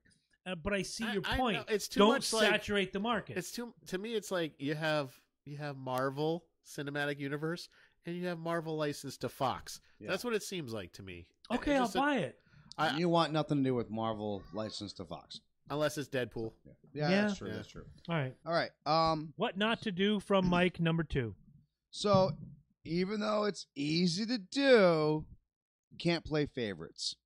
You cannot play favorites. And I know we can say in our hearts of hearts that, you know, oh, no, you don't have to do it. And Cody seems like the type of person that wouldn't. However, I was going to make that point. you just never know. You just never know. And I don't know. Jericho is such a charismatic enigma himself that what if he does play the cards a little bit? You know what I'm saying? What if he does pull a Jeff Jarrett? Oh. In a, you know, you feeling me? I got you. And Cody just kind of lets it happen because he's starstruck himself that Jericho wanted to, you know, and Jericho is Jericho. But that's just a hideous idea, you know. But my point being is you can't just be like, you know what, Jericho, yes, and then just completely change this fucking thing around, aka Roman Reigns. When they just forced it down your throat, you just, no matter how bad you want it that to work. first Royal Rumble that I watched at your house after being out for however many years, and Roman Reigns won, and the Philadelphia crowd is just pissing and booing on him, and they brought out The Rock. And they thought, well, wait, The Rock can give him some shine. Let's have Rocky go out there, his cousin in honest real life. Let's bring The Rock out there, and he'll give him the shine. It didn't give him the it shine. made it worse. You know who loves Roman Reigns? Chicks and kids. You know who buys the tickets? Menfolk and women. The kids don't buy tickets. No. Stop catering to the fucking children. So it's very simple. Like I said, let some of these youngers. I mean, I think one of the biggest things is going from the Attitude Era into the new era. They held on to these old wrestlers for far too long. They were developing youngers, obviously, but they weren't letting them become stars. You know, I love Ric Flair. Yes. I'm unapologetic. Yes. I love Ric Flair. But somewhere in 2004, 2005, and one of you guys out there, go to your Google machine and figure it out. When Shawn Michaels dropped him Nope. and said, I'm sorry. When he beat one of the hottest heels in the business, Carlito, Oh, for the yeah. Intercontinental Championship. I watched that. It came from Oklahoma City. That I do remember. Because Jeremy, God rest his soul, was at that show, and he texted me, he goes, "This is bullshit." I'm like, yeah, I know. We both loved Ric Flair, but Ric Flair had no business beating Carlito at 56 years old. Oh, yeah. You can't cater to the past. Cater to the future. By that same token, Chris Jericho at 47 years old can outperform a lot of guys at 38, 39, Like 40 I said, years old. AKA, Cody Rhodes getting starstruck because Sure. Jericho he's everything. He's charismatic. He's incredible on the mic. He's incredible in the ring. He's a great wrestler. He doesn't like get I hurt. said, He doesn't take I don't time see off. Jericho doing that. But what if Jericho did pull a Jarrett in AEW? Don't let it happen. Don't let it happen. Jericho's also an great off-character spokesman. Yes. For the sport. Yes. You know, Yes. like when he does, like he did. He does Obviously, his podcast, Dancing with the he's Stars. fucking, yeah. He's got his own freaking. He's got Fozzy. There's a lot of things that he's involved in outside of wrestling. He's that a his worker. name, right? Exactly. Honestly, grabbing him is the best thing they could have done. Amen. Fuck yeah, to that. absolutely. Yeah. What do you got? All right. If anybody saw All In, I know I watched it on YouTube about 3 weeks Just after recently the event. watched it. Yeah. Did you really? Mhm. Stay the fuck away from Dick Spot Joey Ryan. Yeah. This will not gain you any attention. Do you know who Joey Ryan is? Okay. Do you know who Joey Ryan is? Yeah. Okay. If Eddie, you've not seen Joey Ryan. Joey Ryan is a guy who is probably somewhere around, no offense to you, somewhere around the Hillbilly Jim level of talent. So he's great. No, he's not. What he does is there's this spot where a guy will grab him by the junk. You want to look it up on your Google machine, feel free. Joey Ryan Dick Spot. A guy will grab him by his junk, and he plays the role like, oh shit, I'm hurt. And then he'll Hulk out. And all of a sudden, as soon as he hulks out, the guy who's holding his junk in his hands is suddenly just he's incapacitated. He can't handle the power of the junk. At AEW, they had the resurrection of Joey Ryan, who was supposedly dead to the world. They had 16 inflatable penises pop up, and Joey Ryan came to the ring. Joey Ryan is a one-note joke. Joey Ryan is Mr. America. Joey Ryan is AOC. Joey Ryan, exactly. Joey Ryan is everything this company doesn't need. Stay away from Joey fucking Ryan. This is what you're telling me has got to be bullshit. Look up Joey Ryan Dick Spot and put it up. Look, I believe you, but I'm like, nope. You know, this is full on Jones real. So Beastie Boys one year they bought a big giant cock for their much different. Right. No, but hear me out on this. So you know what they do with that cock? It sits in storage. They have paid like over $500,000 when this show is to over. have a cock in storage. Now this is just my point. So I truly believe that they probably had 10 of these cocks just hanging around, and they were like, "Dude, we need to use these cocks. Somebody spent money on these fucking cocks." Like, yo, you remember that, Ryan? Dude, there's like video. Let's get the cocks rolling YouTube. for him. I don't know if you ever noticed this, but L and J, when you do it like this, is kind of like it looks like a butt crack. Its own palindrome type thing. There's a video on YouTube from like the 80s of LL Cool J bitching about the Beastie Boys because they're on Def Jam at the time, and it's like yeah, we can't get booked at certain venues because of they're my boys and everything, but the fucking Beastie Boys keep coming out with these giant fucking phalluses. And that's the point. Look, I give WWE a lot of credit. They're trying, especially with Ronda Rousey, Brock Lesnar, Kurt Angle, a lot of people they brought in over the... don't think we didn't notice you in your Sonya Blade outfit. You want to talk about that match real quick? I was telling somebody at work. I got up, again, after Daytona, so I was already lit. So... the Ronda Rousey, I see Ruby Riott come to the ring. I'm going to go out to the kitchen. Ruby didn't look anything like Ruby normally does. She's sitting out the ring like scared. She looked sad. I was like, what the fuck? So I went out to the kitchen to get a beer. I ran into my stepson, Billy. We start talking for about 45 seconds. I walk back into the living room, and you've all seen, you two have seen how my house is set up, and I hear ding, ding, ding. Your winner is Ronda Rousey. I'm like, what the fuck did I just miss? Rewound the WWE Network gimmick.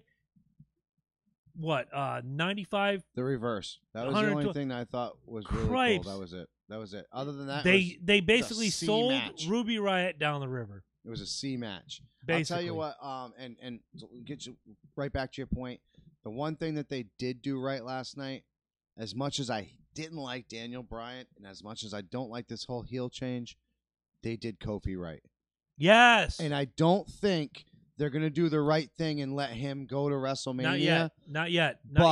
I'm seeing SummerSlam for Kofi. But I will say this, Kofi, you deserved what you got last night, and everybody looked strong. Dude, and everybody was on your side. Everybody was on Kofi's side. You deserved it, and when we go into the 3 stars we think should go to AEW, I'll bring up a member. Absolutely. Of that. But fucking I probably agree with you. But go ahead. To go back to Joey Ryan, if you do nothing else when this show is over, go to YouTube, look up Joey Ryan Dick Spot. Yeah, we are. Trust me, if you think after watching that Joey Ryan deserves a national platform, I will suck your ass in the middle of Times Square at rush hour. Bet me. Make sure you eat creamed corn before that happens, though. Whatever. Ed, what do you got? Ed, what do you got? What does AEW need to avoid? Do not, under any circumstances, sign Mayweather. Good call. Hang on, I need to turn my mic on. Yeah. Do not anybody sign Mayweather. Like that. Yeah, do not sign Mayweather because there's rumors that he's been thinking of that kind of shit.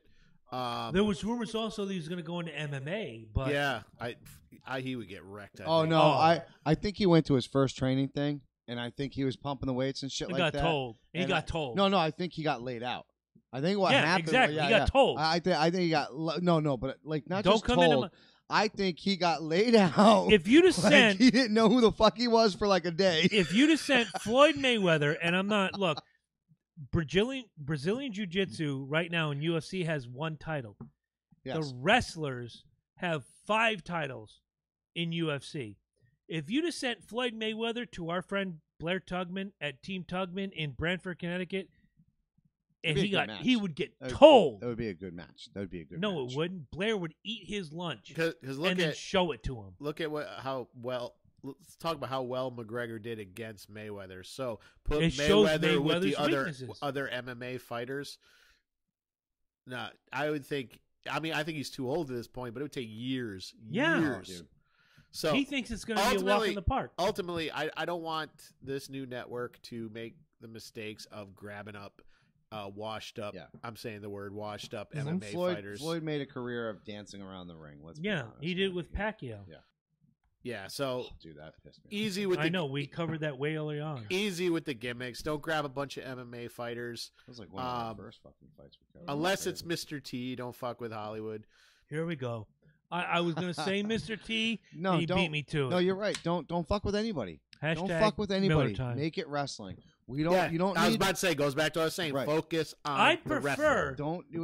We don't need fucking Michael Keaton. We don't need Dennis, whatever his name, spokesperson for insurance. You know, we don't need that shit right now. We need wrestling. We need straight. Maybe action. if Keaton is dressed up in the Batman outfit, that might work for me. Yeah. But you gotta go new school. You know, I'd prefer if they put if they took Mike Drosy. Dark Knight or no. Which one? The one where he fights the mutant, the King Mutant there. Oh, the Dark Knight Returns. Yes, Returns. Dark Knight Returns. And he also fights Superman in that, I think. Yes. If they got Mike Drosy to come in, as you all know, Duke the Dumpster Drosy, my friend on Facebook, probably your friend too, if you reach out to him. If you got Mike Drosy out there at early 50s, just to do some spots, just to give them credibility, I'd buy that. Don't, like you said, don't bring in the celebrity gimmick. Yeah. Garbage. Yeah, absolutely. Nobody wants to see Mayweather. They want to see actual trained professional wrestlers. Not sports entertainers, professional wrestlers.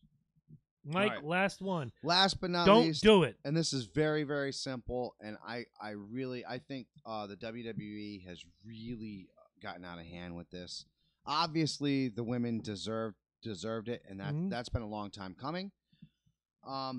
Please please, AEW, keep the titles simple. Mm. Like make just a few of them out there so we have something to look. You know what I'm saying? Like World champion, secondary champion, tag team champion, woman champion. There you go. There you go. You can even have the woman's tag. Yeah, I don't mind having a woman's tag. I like that because, but man, that's it. We don't need TV title. We don't need hardcore title. We don't need if you know what? If you're a hardcore wrestler and you own the belt, guess what? Now they got to tune to your rules. That's how it's always been. Don't make up belts for greedy superstars. Right. Exactly. Period. Keep it fucking simple, man. Great point. Keep it hungry. Keep it hungry. I want my guy, you know what I'm saying? Just like you said, what's your boy? Finn Balor. He's going for Intercontinental. He has Intercontinental now. He's had World. He World, is the World, Intercontinental and now champion. he's Intercontinental. It's just. But on his first pay-per-view out, he wins the Universal Championship, and Seth Rollins broke him. Now he was out for 9 months. What could have happened if he was the Universal Champion? But my point is, now it's the Intercontinental. That's like a part 2. I dig that's it. like a step up, but that's always been that. But it's taken him a year to get there. Right, exactly, and that's sad. But because there's so many belts, there's so many belts, you could have thrown him in U.S. title. I mean, U.S. is just, in my opinion, right now. He could have been the Office. I love the way it looks. He could have been the Office paperclip champion. It still wouldn't have mattered. That's pretty much what some of these belts are now. That's exactly what some of these belts are. But please make it simple, keep it straight, and people will go crazy over it. Amen. And bring back the Texas Death Match. Oh, like good that. call. I'm saying things you don't want to do. Don't go worldwide. Establish yourself here in the United States first. Get a touring gimmick around the lower 48. Don't go to Alaska. Don't go to Hawaii. Stay right here in the lower 48, the states, if you will. Get your touring up. Make the rest. Hit up some Mexico, too. Well, wait. I was going to say, you got to hit Mexico, got to hit Japan. Well, especially if you got. Get the taste out there. Get everybody seeing what you're doing, and the more they clamor for it, then you go. If you do your thing right here in the lower 48, which again is a Vince McMahonism from back in the early 80s, make America mean something. And when they see, oh wait, Hulk Hogan, Adrian Adonis, Roddy Piper, Paul Orndorff, we want to see them, then you go to Japan, then you go to Mexico, then you go to Toronto. Once you have yourself established here in your home base country, then you make yourself a worldwide phenomenon. If you go to India next week, you fucked yourself. Oh, yeah. No. If you do that shit, you're going overseas already, yeah. No, absolutely. Well, if India is willing to pay.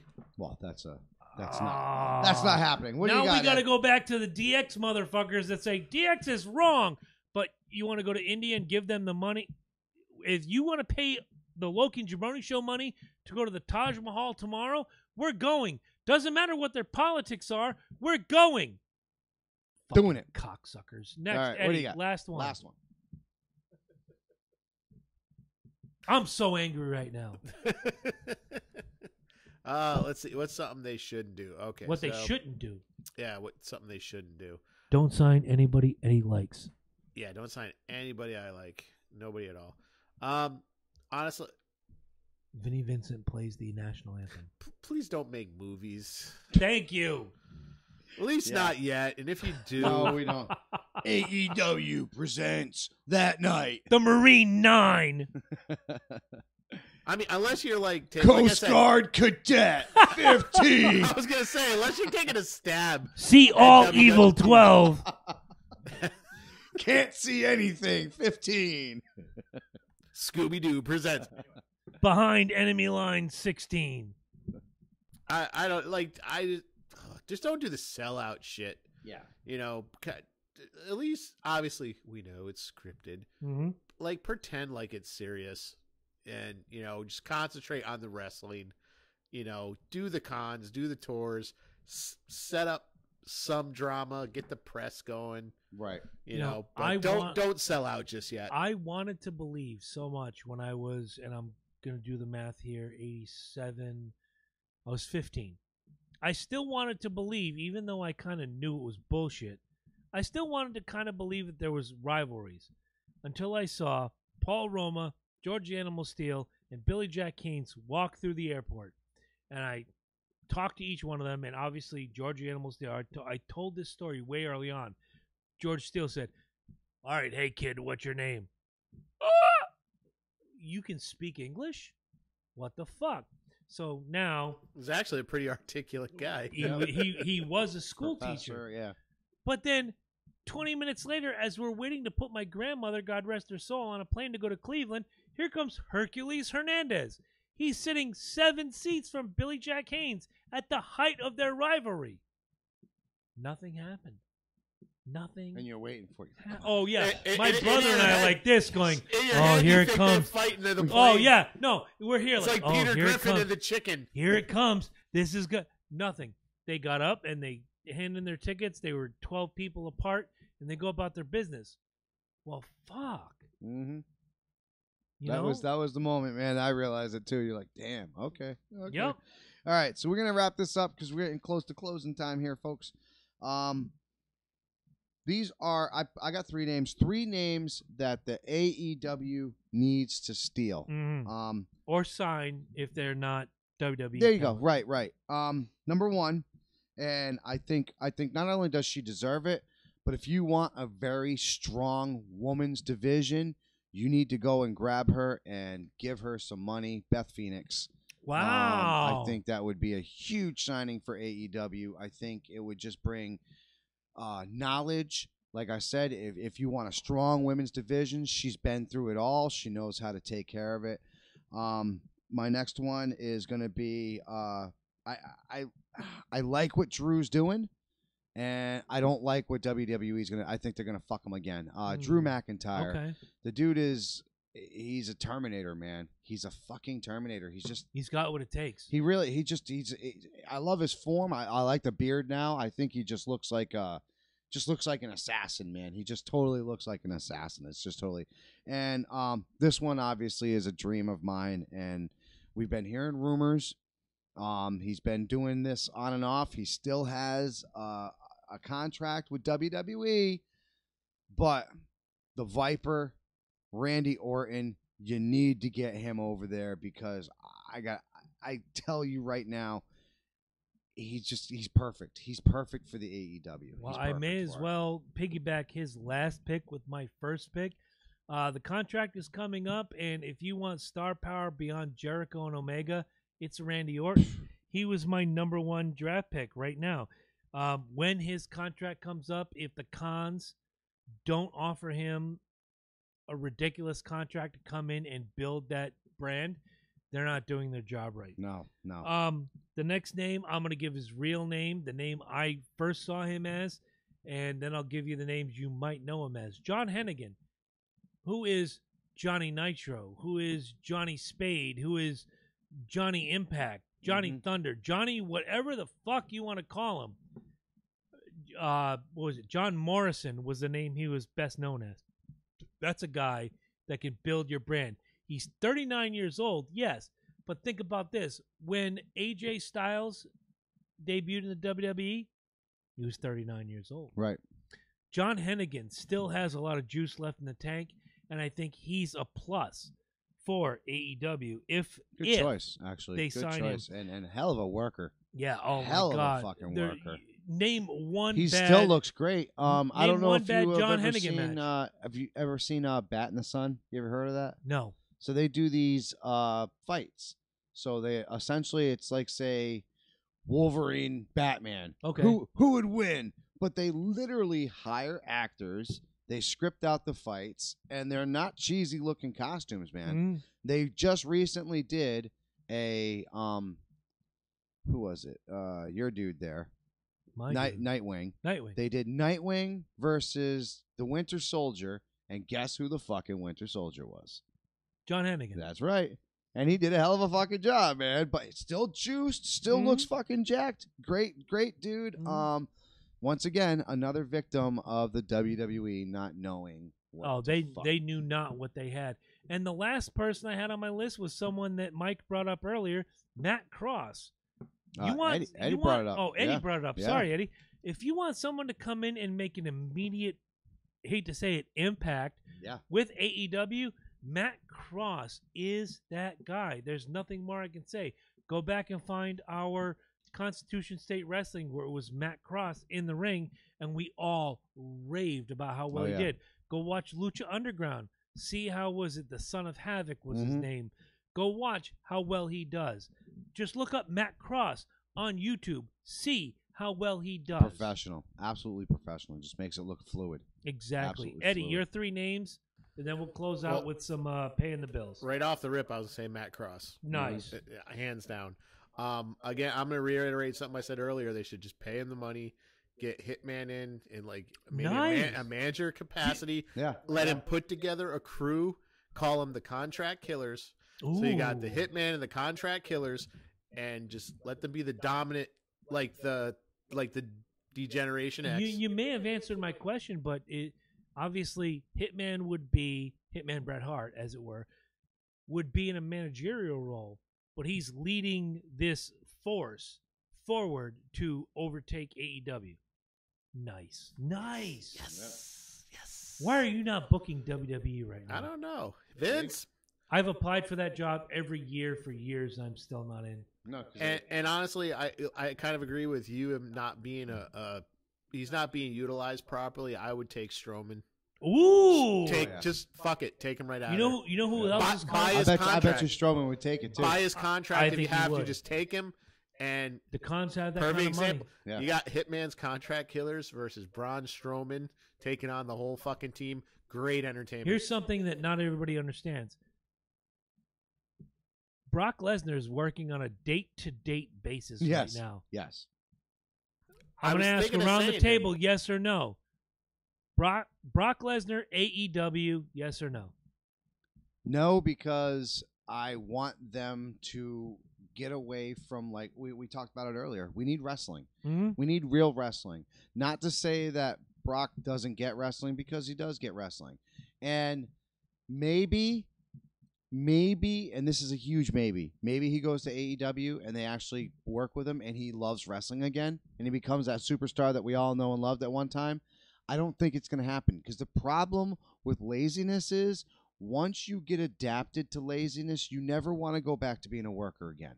I've seen Bill Goldberg, anybody? Yeah, I've seen it. Oh, not just wrestling, man. Just in general, just human beings in general. Is once something becomes easy for you, Randy Moss. There you go. You just don't want to. You know what I'm saying? You don't want to work hard again. You want to make it easy. Chuck every time. Knobloch.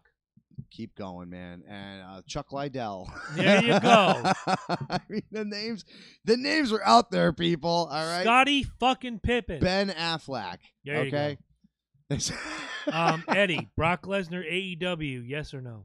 Well, I kind of agree with what he's going to say. I mean, it would depend on A, what he's willing to do, and B, what they do with him. Mm-hmm. So honestly, if he's going to come over and do what he's doing in WWE, no, that's why I didn't bring him up. Mm-hmm. But if he's going to come over and be like, hey, you know what? I want to help make this the biggest network possible. I'm going to put the work in. What do I do? Absolutely sign him. All right, let me toss one instead of I'm answering the Brock Lesnar question. Okay. Let me throw this one at you. Ahead. CM Punk. Ooh. No. Ooh. If Punk's in, if Punk said, this is what I'm into, this is why I wanted to be a wrestler in the first place.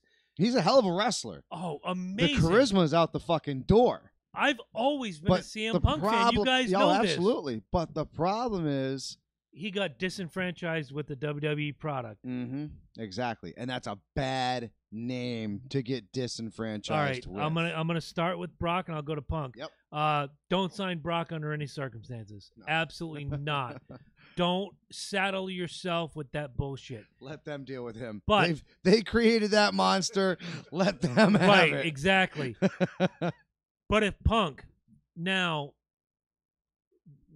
4 years removed from his last WWE match, says, I still got it in me. I want to give you 2 years, and I'm going to give you 200 dates. Sign them. Sign them tomorrow. Put the ink on the contract.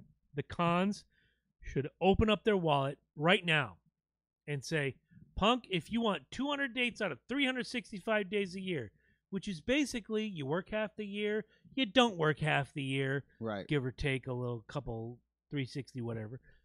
Sign CM Punk. Great choice by you. But that's just me being selfish because I love CM Punk. I like CM Punk too, which is why I brought him up. From the day But I met him, he gets a bad rep because of what they did to him. he certainly does. Last but not least, and this is my final bonus toss we'll out there, and then we're gonna pay the bills. Finn Balor. I don't know what Finn Balor's contract is right now. I'm just saying. WWE. Do you try to grab him? I think once he's another one of those characters. I think personally he doesn't like to do the demon anymore. I think it's his choice. I'm just saying. I'm just throwing it out there because that was his baby, though, and I think that they're sullying it by having him go out there with the bright white boots and the red tights. And as much as no matter what he's dressed as, I love watching Finn Balor work. That match against Lio Rush and Bobby Lashley this weekend was one of the 3 matches on a card of 9. We can agree that he is a different wrestler when he's the demon. Oh my God, so amazing! And my point is why. You know what I'm saying? So if you different mindset, exactly. So if AEW takes him, okay, no, here you're old enough to remember this, and Eddie, maybe not you. Adrian Adonis in his biker gimmick as a worker versus Adrian Adonis in the pastels and yeah, same, different but same. You work to your character, and when he comes out there as the demon. Oh my Lord, what a match you're about to see. Well, that's my point is WWE doesn't want to give him that all the time, it seems. It seems like the only matches that he comes out in the demon is random, like it's usually vengeance matches, revenge matches. And it's a guaranteed win. You know he's going to win because he's coming out in the demon. Oh, because he's out in the paint. Right. Are they saving it for like pay-per-views and stuff? Yeah, pretty much. It's what it seems like. So my point is this. Why? It's why I fell in love with Finn Balor. Why even do this other gimmick and let him be this all the time? And I think AEW would do that. I think they would allow him to be this. Let him be the demon. Vicious thing all the time. You don't have to be the Balor Club. We don't give a fuck about the Balor Club. We really don't, man. God, I dug the concept of the Balor Club. We said it a year ago on the show. That's a great idea. I dig it. It's look, everybody's in the Balor Club. Yay! Yeah. Once you invite everybody in, your shit is lost. It's like Hulk Hogan and the Hulkamaniacs. There were people that are going to say, well, fuck Hulkamania. I was one of them. I was a Hulkamaniac until it became everybody's gimmick. I was a fan of Winger. Remember the hundreds of the Canaanites? Oh, yeah. When Winger hit the mainstream in music, I was a Winger fan. When did that happen? 1987. When? Madeline. The first video. Nope. You will not get me on this. Madeline was badass, and me and my metal friends were like, this is a good band. We bought the cassette, not CD, and we're like, wow.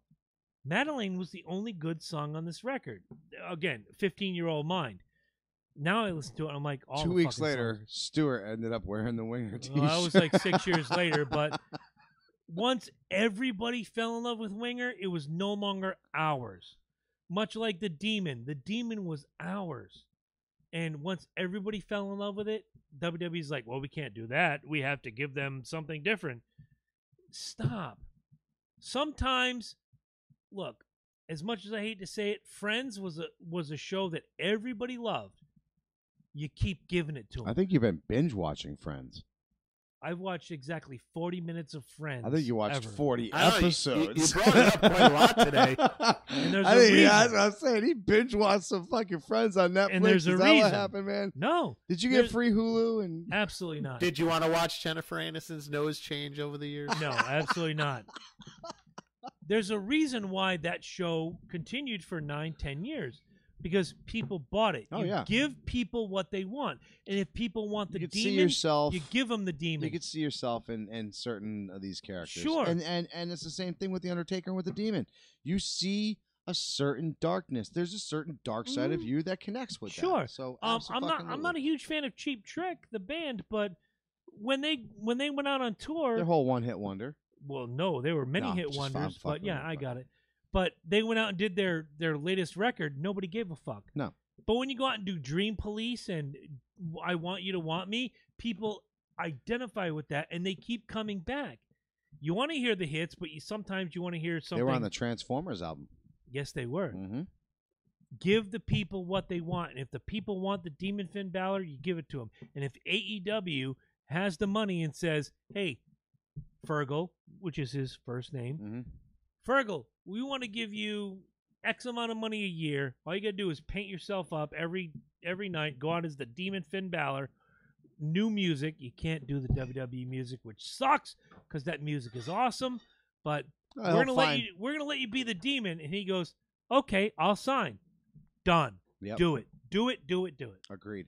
And let him have a run at one of them big old world titles. Absolutely. All We're right. going to pay some bills real quick. And we got to piece it out. Yes. If you want to donate to the show, go to patreon.com/Loki and Jabroni, spelled out LOKIANDJABRONI. And they got this other thing called coffee. We don't do coffee. No. We do beer. Yeah. So look up a thing called Beery and buy us beer. Right. AKA Patreon. Right. Next Monday, special start time, 7 p.m. We got this man, Joey Casada, he of Start With a Dream. This book that you're seeing right here, that one of these two gentlemen is going to read before Monday, so I'm not the only one with all the information. I'm not reading. I said I was going to find my Cliff Notes. So I'm going to give it to Eddie.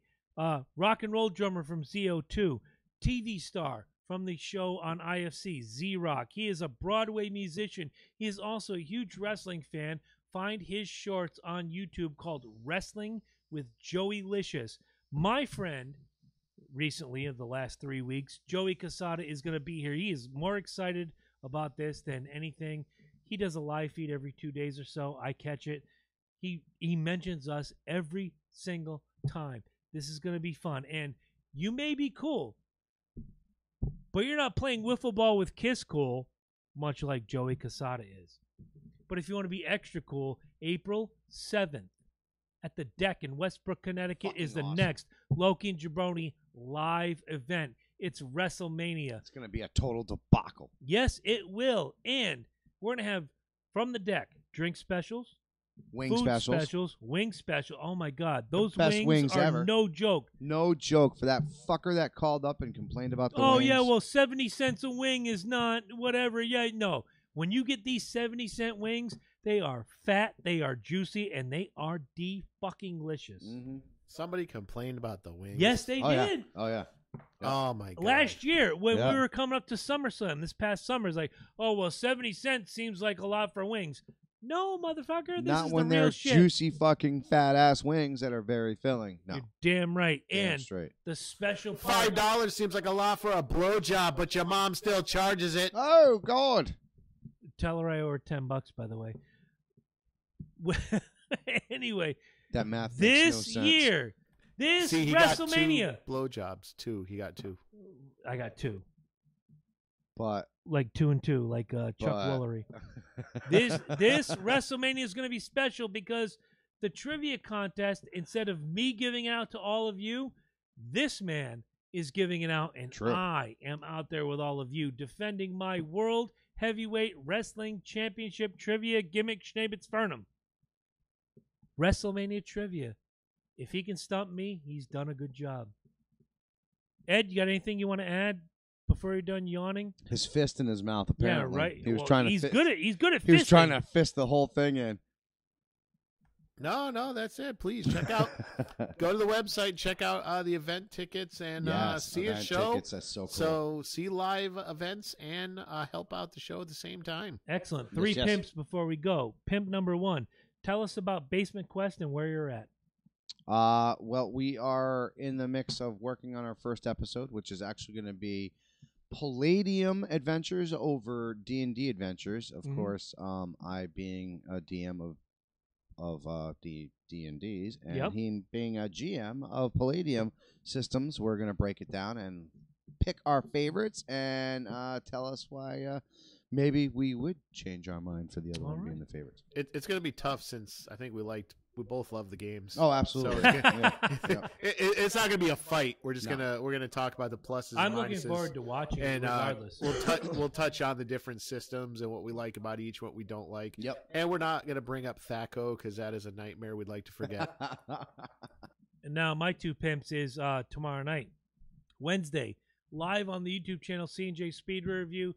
Daytona was a shit show, and I can't wait to just puke all over it. Fire and sparks everywhere. Oh, my God. Was it just not the worst weekend of Speed Weeks ever? I'm not going to say anything here, but I must have seen like 8 statuses on Facebook. Well, they're all gone now. pretty much the truck race, 9 trucks, I should say, out of 32 finished the race. Yeah. The 10th place finisher got his points from behind the wall. In the cup race, they'll tape it up. You go out there, you finish the goddamn race. Sorry for the GD to those of you who don't like that, but cripes. Everybody was out there looking like the war wounded of Vietnam at the end of that race. Mm-hmm. Congratulations, Denny Hamlin, and we'll talk about that Wednesday night on the C&J Speed Review. Also, thank you. If you haven't seen it already, Eddie Focus uploaded it last night. I've listened to it. It sounds great. My Journey with Music. I'm so proud. It's going to be bi-weekly. Every 2 weeks, you're going to get some great music, the mixtape of my life. You got a lot of shout-outs on the show. Eddie got a couple shout-outs, which he already heard because, well, he's a producer of the show. Oh, yeah. But if you like... I seen him. If you like an eclectic taste of music, I'm going to give it to you every single week. Next week, I've already decided part of my series is the ABCs of me. I'm going to give you a song from each band, A through Z, of bands that I've seen in my lifetime. We're going to have some fun. Who's going to be A? And I'm going to give you the opportunity. I've seen 3 bands that start with A. Alice Cooper, Anthrax, AC/DC. Who leads it off? Probably Anthrax. Anthrax? You're choosing Anthrax. Oh, I thought that was No, the I'm question. giving you the opportunity to pick one. Oh, I thought you... But the question was who you saw first out of that. Who do you want to be A? Anthrax, I would AC/DC, pick- Alice Cooper. I would pick Anthrax. Anthrax? Over those anyways. There you go. That would be The my ABCs of Me starts next week. Anthrax leads it off. And Ed, if you want to give the most famous words in podcast history to lead us out, we'll see you next week. Goodbye and enjoy the weekend. You suck.